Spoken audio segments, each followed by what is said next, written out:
আসসালামু আলাইকুম। একটি সম্পত্তির হচ্ছে ৪ টা কোণ থাকে। আমরা জানি। আপনার কাছে যদি একটি কোণ দেওয়া থাকে তাহলে বাকি ৩ টা কোণ আপনি কিভাবে বের করবেন সেটা আজকের ভিডিওতে দেখাবো। এখানে একটা আয়তাকার ভূমি রয়েছে। এখানে আপনি ৪ টা বাঁশ, এক পাশে হচ্ছে ৮০ ফুট, তাহলে বাকি ৩ পাশ কত ফুট হবে? যদি সেখানে ১৮% জমি হতে হয়। আপনার এই জমিটাতে হচ্ছে ১৮% জমির প্রয়োজন।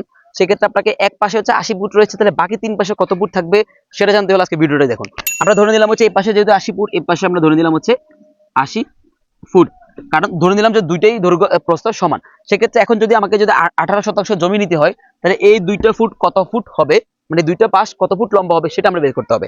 সেক্ষেত্রে আপনাকে যেটা করতে হবে, যেহেতু এটা হচ্ছে 18%, তাহলে সেক্ষেত্রে আপনাকে 435.6, মানে আপনার 1% সমান সমান হচ্ছে কত বর্গ ফুট সেটা আপনাকে জানতে হবে। 1% সমান সমান 435.6 বর্গ ফুট ইন্টু হচ্ছে 18%। এখন 435.6 কে 18 দিয়ে ভাগ করলে ৭৮৪০ বর্গ ফুট।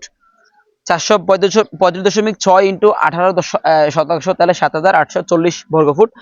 এটাকে যদি আমরা ভাগ করি হচ্ছে ৮০ ফুট দিয়ে, তাহলে ভাগ যদি আমরা ৮০ ফুট, যেহেতু আপনার কাছে এক পাশ আছে, ৮০ ফুট দিয়ে ভাগ করলে ৯৮ ফুট।